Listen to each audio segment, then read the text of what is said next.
Good to see you again. Good to see you. It's been a while, hasn't it? You probably don't know. Trust me, it's been a while, okay? I will remember you more than you will remember me. Right, there's more of you than there is of me. A lot of faceless DJs, I'm sure, have to sit in front of you from time to time. Now, last time you came in was when you came in for your solo album. And even then, we started talking about this Red Hot Chili Peppers album, the follow-up to By the Way. It seems to me to have taken a fair bit of time to actually come together.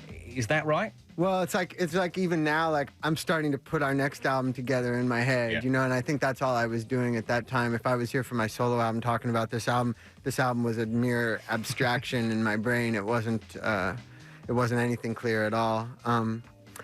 To me, this album did take longer than our other albums, but it's because it was 38 songs, you know. It was just part of the concept of the album to have more overdubs and to have, you know, more harmonies and things like that.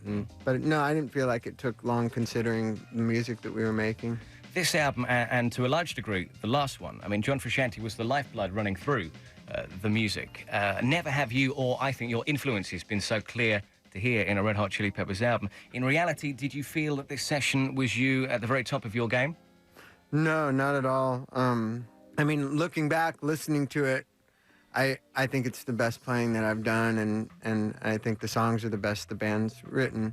But while it was going on, I didn't have that clear kind of perspective. My stomach, especially during the basic tracks, my stomach was messing with me all the time, and I was really kind of miserable during the actual first couple of weeks of recording. I got through it, and then the rest of it was a lot of fun to do.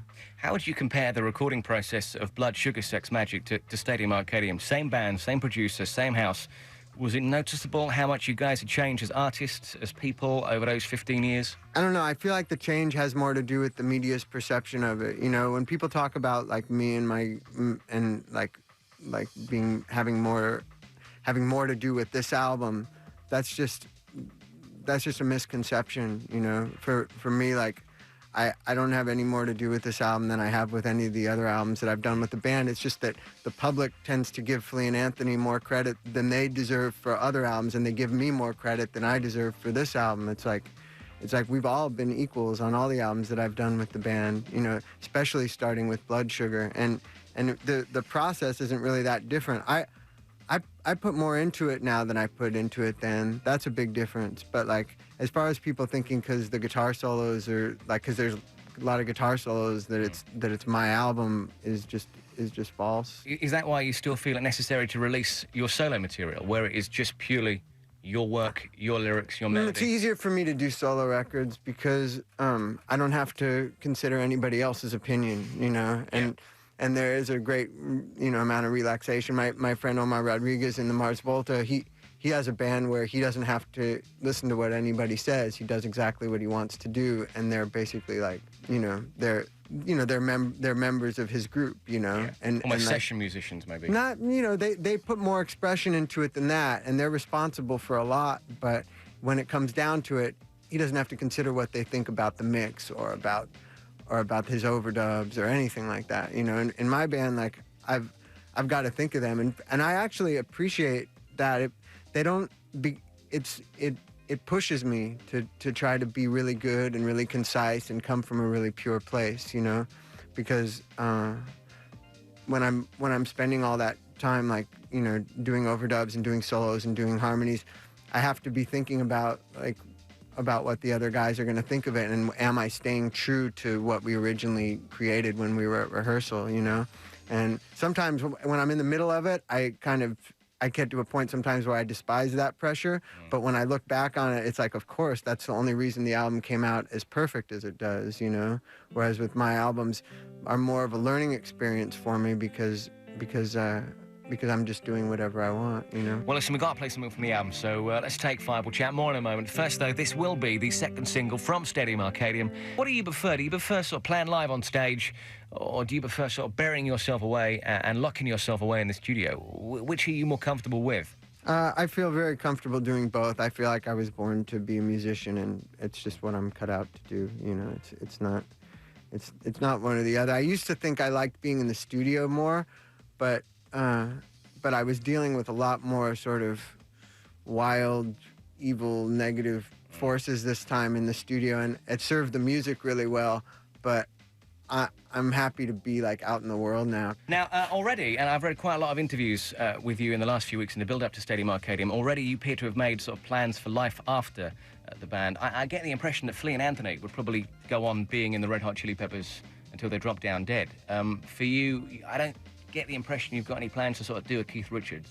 That's not how I foresee it, but you never know. It's possible that if there was huge breaks, you know, I don't think Flea's gonna keep doing this forever. Like I don't, you know, I could see taking huge breaks and possibly like get back together to do something at a certain point. But when I'm 45, I definitely want to be living a different kind of lifestyle, you know. But I don't have any exact plans. I just don't. This is very tiring, you know. Like you say, we haven't done a record in a long time. Like you say, like it's been a long time since your last one.